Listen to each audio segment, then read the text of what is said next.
Praise the Lord. सभी विश्वासी भाई बहनों को जय मसीह। बाइबल शिक्षा चैनल पर आप सभी का स्वागत है। आज मैं आपके लिए बाइबल की पुस्तक से हन्ना के चरित्र की कहानी का संक्षिप्त विवरण लेकर आई हूँ, जो आपको 1 शमूएल की पुस्तक में मिलेगा। तो चलिए भाई और बहनों, हम वीडियो स्टार्ट करते हैं। बाइबल दर्शाती है कि एफ्रेम की पहाड़ी देश में एल्काना नाम का एक पुरुष रहता था, और बाइबल यह भी दर्शाती है कि एल्काना की 2 पत्नियां थीं। उनमें से एक का नाम हन्ना था तथा दूसरी का नाम पनिन्ना था। उन दोनों में से जो पनिन्ना थी उसके बालक थे, परंतु हन्ना के कोई संतान न थी, अर्थात हन्ना बांझ स्त्री थी। एल्काना अर्थात उनका पति जब मेल बलि चढ़ाया करता था तो वह अपनी पत्नी पनिन्ना के बेटे बेटियों को दान दिया करता था, परंतु हम देखते हैं यहाँ कि वह हन्ना को भी दूना दान दिया करता था, क्योंकि उसका पति एल्काना हन्ना से भी प्रीति रखता था। परंतु बाइबल दर्शाती है कि हन्ना की कोख यहोवा ने बंद कर रखी थी। भाइयों बहनों, यहाँ एक बात समझ लें आप सभी कि बाइबल में यहाँ लिखा है कि यहोवा ने हन्ना की कोख बंद कर रखी थी। इसका अभिप्राय यह बिल्कुल नहीं है कि यहोवा परमेश्वर दयालु या करुणामय नहीं है जो उसने हन्ना की कोख बंद कर रखी थी। यदि परमेश्वर ऐसा होने देते हैं कि उसकी अभी कोई संतान ना हो, तो इसके पीछे भी परमेश्वर की कोई बड़ी योजना थी, जिसे आगे हम देखेंगे।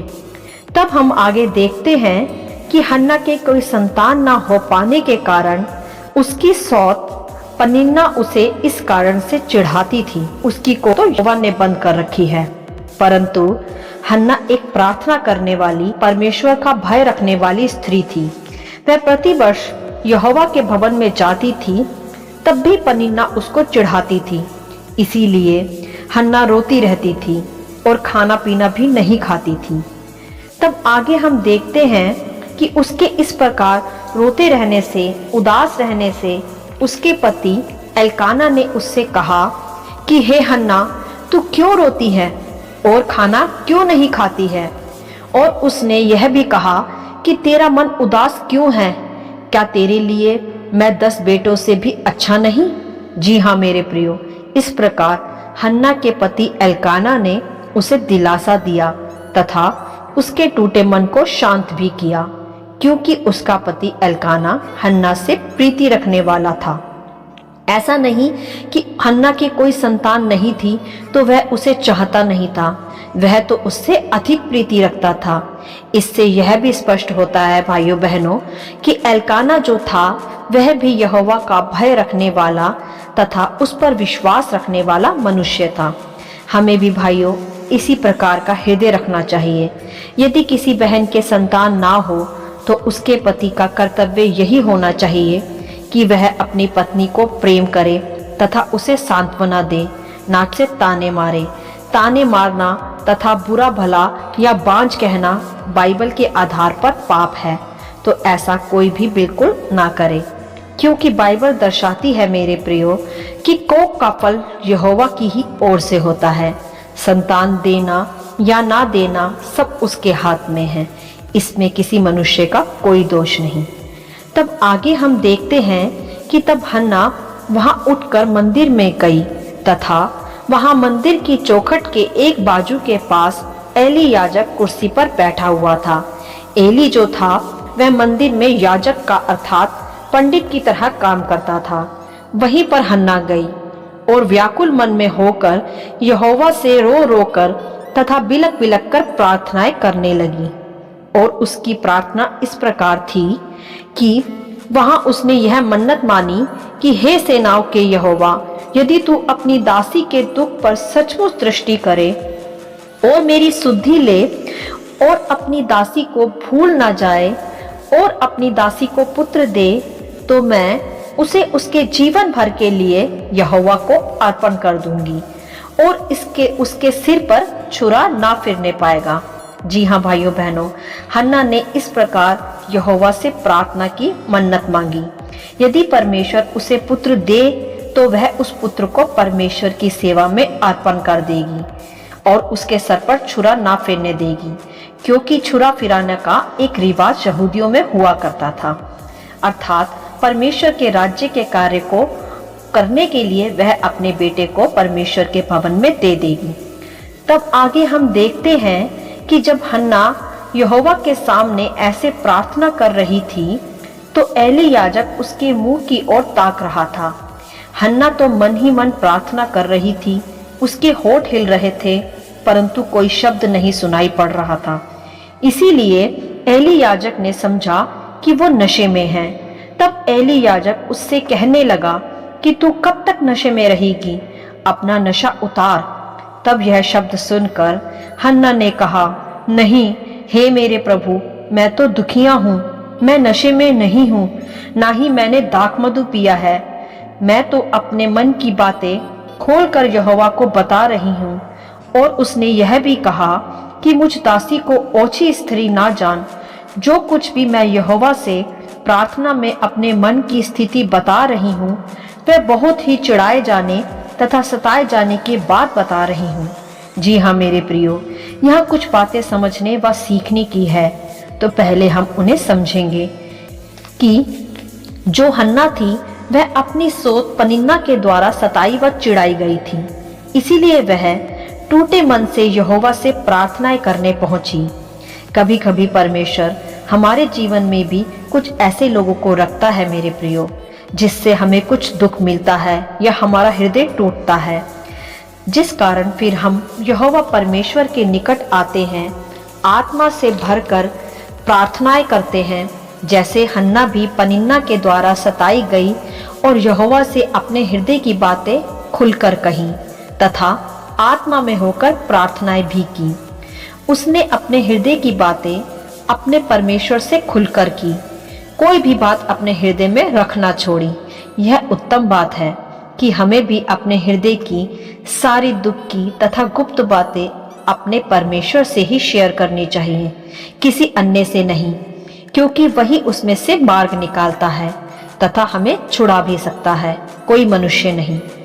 और यदि हन्ना पर सताव भी आया मेरे प्रियो, तो इसमें भी परमेश्वर की योजना ही थी जिससे उसकी मन्नत पूरी हो, क्योंकि बाइबल दर्शाती है मेरे प्रियो कि परमेश्वर कहता है कि जो योजना मैं तुम्हारे विषय करता हूँ वह हानि की नहीं वरन कुशल की है, जो अंत में तुम्हारी आशा पूरी करेंगी।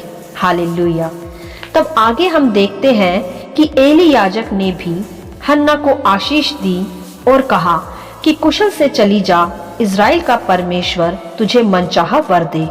तब वह स्त्री चली गई और उसका मुंह फिर उदास न हुआ।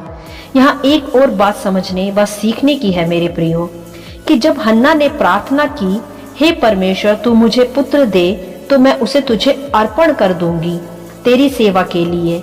यह उत्तम बात कही वहां हन्ना ने कि जो तू मुझे देगा वह मैं तुझे ही सौंप दूंगी। यही थी परमेश्वर की योजना उसके होने वाले पुत्र के विषय। पहले भी हन्ना प्रार्थनाएं करती थी अपनी संतान के लिए, परंतु जब उसने इस प्रकार प्रार्थना की तो वह परमेश्वर को भाई, क्योंकि वह प्रार्थना ही परमेश्वर की इच्छा की थी। कई बार हम भी परमेश्वर से प्रार्थनाओं में बहुत कुछ मांगते हैं, परंतु यह भूल जाते हैं कि परमेश्वर की इच्छा क्या है उस प्रार्थना के प्रति। यह सत्य है मेरे प्रियो, हमें परमेश्वर की इच्छा में होकर प्रार्थनाएं करनी है, जिसके लिए हम पवित्र आत्मा की सहायता भी मांग सकते हैं कि वह हमें मदद करे परमेश्वर की इच्छा की प्रार्थना करने के लिए। और दूसरी बात कि जो कुछ परमेश्वर हमें दे, हमें उसे परमेश्वर की महिमा के लिए इस्तेमाल करना चाहिए, उसमें अर्पण कर, तभी वह आशीषित भी होता है तथा फलवंत भी, चाहे फिर वह हमारी संतान ही क्यों ना हो। इसके अतिरिक्त वचनों का ज्ञान, प्रकाशन, चंगाई की सामर्थ, सुसमाचार देने की योग्यता, यह भी हमें परमेश्वर के अनुग्रह से प्राप्त होता है तथा इन्हें भी हमें परमेश्वर के राज्य में ही बोना चाहिए, उसके राज्य तथा सेवा के कार्य करने के लिए। क्योंकि कुछ भी हमारा नहीं जो हमें अपनी शक्ति या बल से मिला हो, सब उसी का दिया हुआ है। परंतु अक्सर जब हमें परमेश्वर योग्य बना देता है तो हम परमेश्वर को भूल जाते हैं तथा अपनी योग्यताओं पर घमंड करने लगते हैं, जो कि एक गलत धारणा है। ऐसा बिल्कुल नहीं होना चाहिए। हमारी बुलाहट परमेश्वर की महिमा की है तथा उसके राज्य की उन्नति की है। ऐसा ही करने पर परमेश्वर हमें और अधिक फलवंत भी बनाता है। तब आगे हम देखते हैं कि इस प्रकार मन्नत की प्रार्थना के पश्चात यहोवा ने हन्ना की सुधि ली तथा फिर हन्ना गर्भवती हुई और समय पर उसके एक पुत्र उत्पन्न हुआ, जिसका नाम उसने शमूएल रखा। और हन्ना ने यह भी कहा कि मैंने इसे यहोवा से मांग कर पाया है, इसीलिए इसका नाम शमूएल है।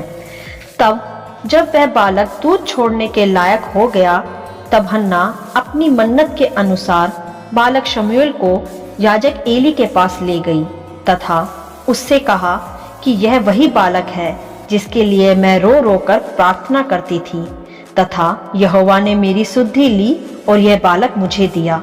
इसीलिए मैं अपनी मन्नत के अनुसार अब इस बालक को यहोवा को अर्पण करने के लिए आई हूँ, जिससे कि वह अपने जीवन भर यहोवा ही का बना रहे।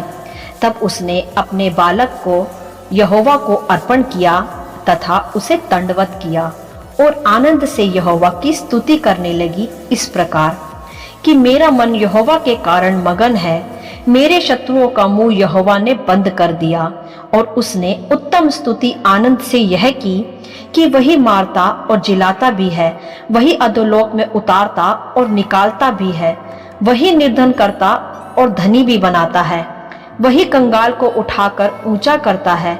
यह उत्तम स्तुति फिर हन्ना ने की, जिसका अभिप्राय यही था कि सब कुछ उसकी योजना में होता है। यदि उसने हन्ना की कोख बंद की थी तो खोली भी उसी ने। जब हन्ना ने शमूएल बालक को यहोवा को सौंपने का हृदय बना लिया था, यदि परमेश्वर उसे ऐसे ही संतान देता तो कोई माँ अपना पुत्र नहीं छोड़ सकती थी। परंतु जब यहोवा ने कुछ समय तक उसकी कोख बंद की तो हन्ना ने भी प्रार्थना में अपना पुत्र देने की मन्नत मांगी।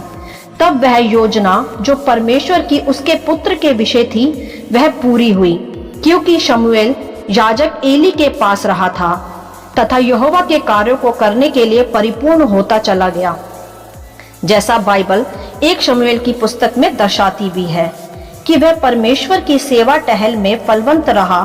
और इसके पश्चात यहोवा ने हन्ना को अकेला ना छोड़ा, परमेश्वर ने उसे और पुत्र तथा पुत्रियां दी। यही था आशीषों का फलवंत होना, मेरे प्रियो। हालेलुया। इस कहानी से तथा हन्ना के चरित्र से हमने यह सीखा कि एक तो हमें अपने दुखों के पीड़ाओं के समय में भी प्रार्थना में बने रहना चाहिए, कभी आस नहीं छोड़नी चाहिए, जैसे हन्ना भी निरंतर दुख में सताव में भी प्रार्थना में बनी रही। तथा दूसरा यह कि हमें सदा परमेश्वर में अर्पण करने के हृदय से प्रार्थना करनी चाहिए, उसके राज्य तथा महिमा में समर्पित होने की प्रार्थना, जिससे हम परमेश्वर की इच्छा तथा योजना में भी बने रहें और अधिक आशीषित तथा फलवंत भी बने, जैसे हन्ना ने शमूएल को अर्पण कर यहोवा की सेवा में और पुत्र पुत्रियां भी पाए और शमूएल भी यहोवा के लिए उत्तम दास ठहरा। तो भाइयों बहनों, अपने दुखों में भी यहोवा की स्तुति करना ना छोड़ें तथा अपने हृदय की बात अपने परमेश्वर से खुलकर करें, क्योंकि वही मार्ग निकालने वाला है और कोई नहीं। तथा किसी के द्वारा सताए तथा चिढ़ाए जाने पर कभी भी उसे पलटकर कुछ ना कहें, क्योंकि हो सकता है वह भी परमेश्वर की प्लानिंग का हिस्सा ही हो। इसके उपरांत अपने सताव में प्रार्थनाएं करें, वही आपको समय आने पर महिमामय सिंहासन पर बिठाएगा, आपको आपके सताने वालों के सामने ऊंचा भी करेगा, जैसा बाइबल दर्शाती भी है कि वह हमारे सताने वालों के सामने हमारे लिए मेज बिछाता है, जैसा परमेश्वर ने हन्ना को ऊंचा स्थान दिया पनिन्ना के सामने, बिल्कुल इसी प्रकार। तो मेरे प्रियो, प्रार्थना में निरंतर बने रहे तथा उसमें समर्पण का हृदय रखे, तभी वह आपको शिरोमणि बनाएगा। हालेलुया। आशा करती हूँ हन्ना के चरित्र का संक्षिप्त विवरण आप सभी को समझ में आया होगा। परमेश्वर आपको अपनी आत्मा की भरपूरी से सदा भरता रहे। आप इसे दूसरों के साथ भी बांट सकते हैं, क्योंकि हमारे परमेश्वर की यही इच्छा है। आमीन and God bless you all.